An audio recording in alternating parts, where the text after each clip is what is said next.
What's going on, guys, and welcome back to WWE Network and Chill, where every single week I, Graham Giuseppe Matthews, break down all the original content that I watch on the WWE Network, as well as on the E! Network, as today we're talking Total Divas, Season 8, Episode 5, the episode entitled Pink Hair, Don't Care. So as we always do, I'll be breaking down each story talked about in the episode, the first one being having to do with Paige.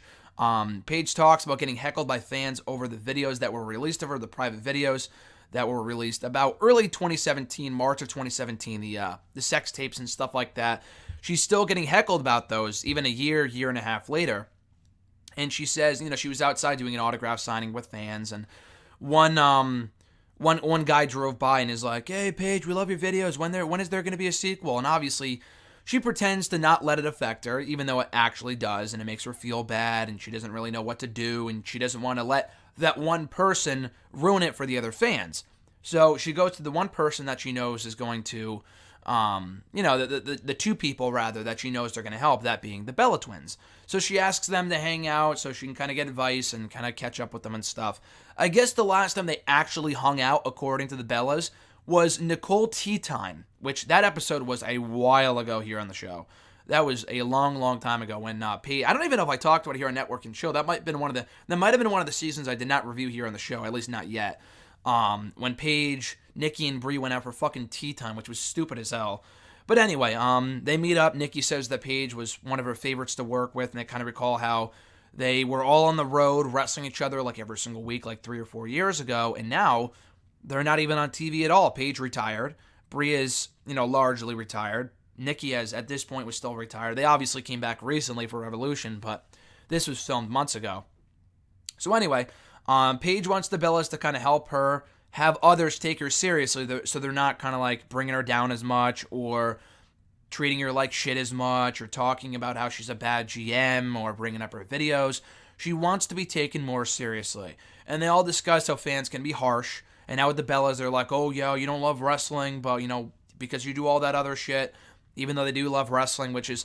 It's funny they're talking about the fans being harsh, coming off the recent controversy with Brie Bella, legitimately knocking out Liv Morgan, which she was absolutely in the wrong for. So, again, this was filmed months ago, but I just found it funny, just because Brie Bella was really getting criticized quite a bit, and obviously for the right reasons in a lot of cases. People telling her to go die was obviously a little extreme, which I'm sure there were people out there doing that. But, it's funny that she talks about that, considering she had just legitimately hurt someone and was getting that same feedback from fans just recently. But anyway, the Bellas take Paige to a bunch of dive bars and some fun dive bars in San Diego where they can all go hang out and talk about what's going on.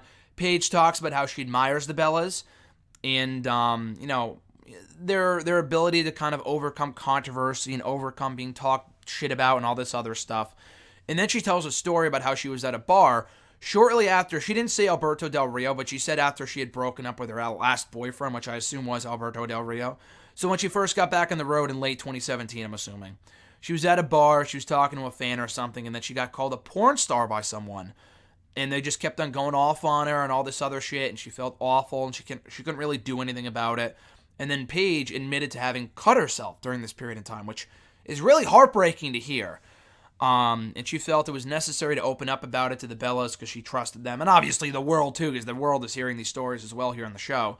So the Bellas give her some advice, and the Bellas are like, "Okay, let's go take out your aggression by doing this. Since you can't wrestle anymore, so let's go do this instead." So they go to some like junkyard or something. They go smash cars with a bunch of sledgehammers. So they obviously have a lot of fun doing that. Paige called it therapeutic.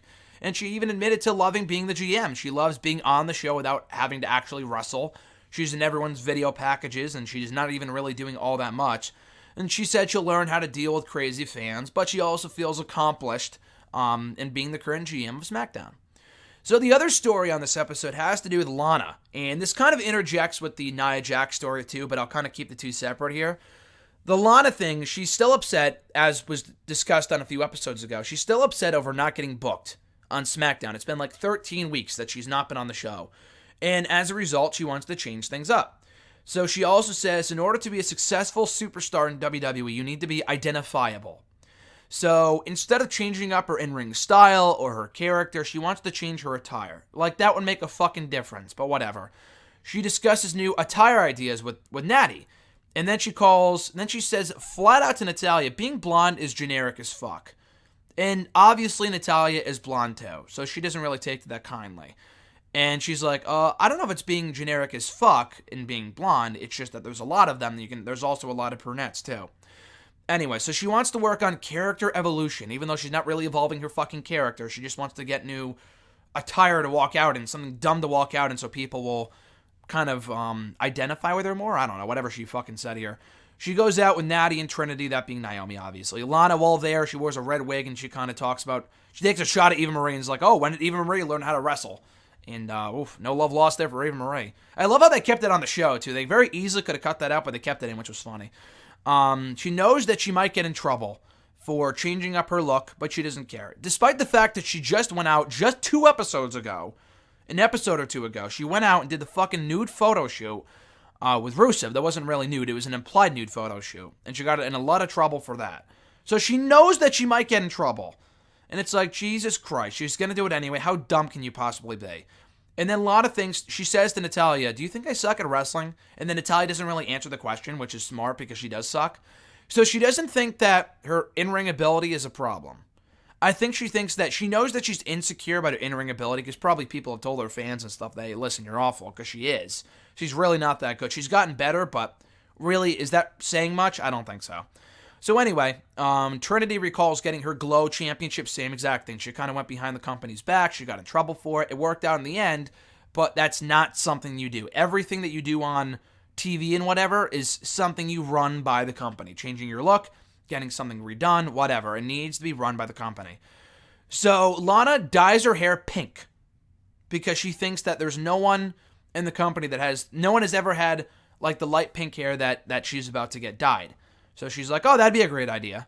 And she knows that she might get in trouble, but she doesn't care apparently.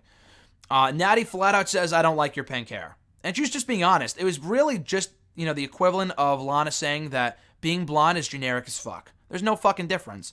They talk it over. They get over it. The girls ensure Lana, like, listen, being yourself is what makes you different and not your hair color. So don't worry about it. So Lana meets with Mark Carano that week at TV. And her hair is already being back to blonde, so she's not getting in trouble about that.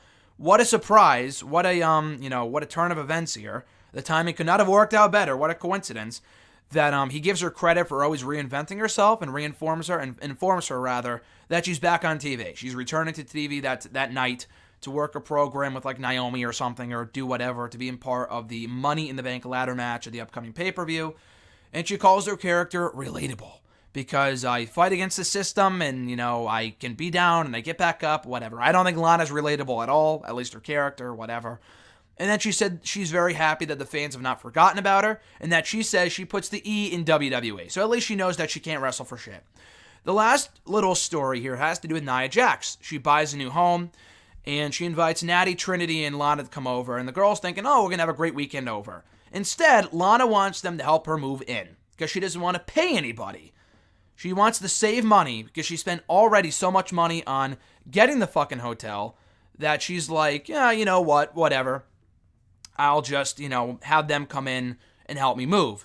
Damn well knowing that if she asked them to help move in, they wouldn't do it. But by kind of like putting a blanket over it and be like, oh, why don't you come on over? And then asking them to help her move in, they'll do it, which they do. So Natty does not consider this to be a relaxing weekend. They just came from work. The last thing they want to do is help someone move in, despite how much they like Nia. Nia asked the girls to sleep over, and they're like, no, fuck this. We're not sleeping on the floor while you sleep in your bed. That's so stupid. So they all left, went to a hotel instead. Nia stressed out that they left. And it's like, listen, I understand completely where they're coming from here. If you're really that upset, then what the fuck? Like, listen, Chica, if you really don't want to scare your friends away, give them somewhere else to sleep. Not on the floor when you sleep in a bed. Like, fuck you. Anyway, so they come back. Nia, like I said, outright admits she doesn't want to spend all that money after spending so much money on moving in the first place. And Lana, while she's doing the whole hair dye thing, she got the hair dye in Nia's wall. And Nia is pissed. She's like, you just come in here and ruin my house, blah, blah, blah. Nia goes off on her. And then Lana calls her out, and she's like, listen, I'm sorry about the wall. I really do apologize. I didn't mean that. But we did not come here to help you out. We came here to hang out. And we love you. We'll help you out any way we can. But that's not what we came here for. And you kind of flat out lied to us about us coming here to have a relaxing weekend. And Nia, like, breaks down. She's like, oh, it was because I was poor and I was stressed out. I didn't want to spend the money. It's like, listen, okay, fine. Get the fuck over it. We're not going to feel bad for you. Nia, get over it. I got to side with the other girls here. Like, you don't just lie to them. Like, you were the one that lied about telling them to come over and hang out. Not fucking move in and do all this other shit. Build a fucking cabinet and all this other garbage. Like, don't break down crying here. That has, you being poor and never having had a house before now, it means absolutely nothing. It's not relevant to this conversation whatsoever. So stop with the pity points here. Stop with the pity party. So they all agree to go out, just have fun. They check into a hotel. That's where the whole Natalia Lana falling out occurs before they make up. And then Nia admits that she kind of got caught up in the stresses of life. That happens sometimes. And they have fun by the pool, and they get over it. And that was that. That was this episode of Total Divas, Season 8, Episode 5, entitled Pink Hair, Don't Care. Check it out on the E! Network. Good episode overall. The Paige stuff I thought was really, really good, especially just kind of because it's relatable and people know about it and stuff. The Lana and Nia Jax stuff was just dumb as always. I mean, it's scripted shit, but it is what it is. You know what you're getting with the show. At least the Paige stuff I thought was really worthwhile. So check it out on the E! Network. I'll be back next week with another new review of Total Divas Season 8, Episode 5, so be sure to stay tuned for that. Be sure to like this video, drop a comment, share the video, and subscribe to the channel for more content. That being said, guys, enjoy the rest of your weekend. I'm Graham G.S. Matthews, and I'll catch your ass down the road.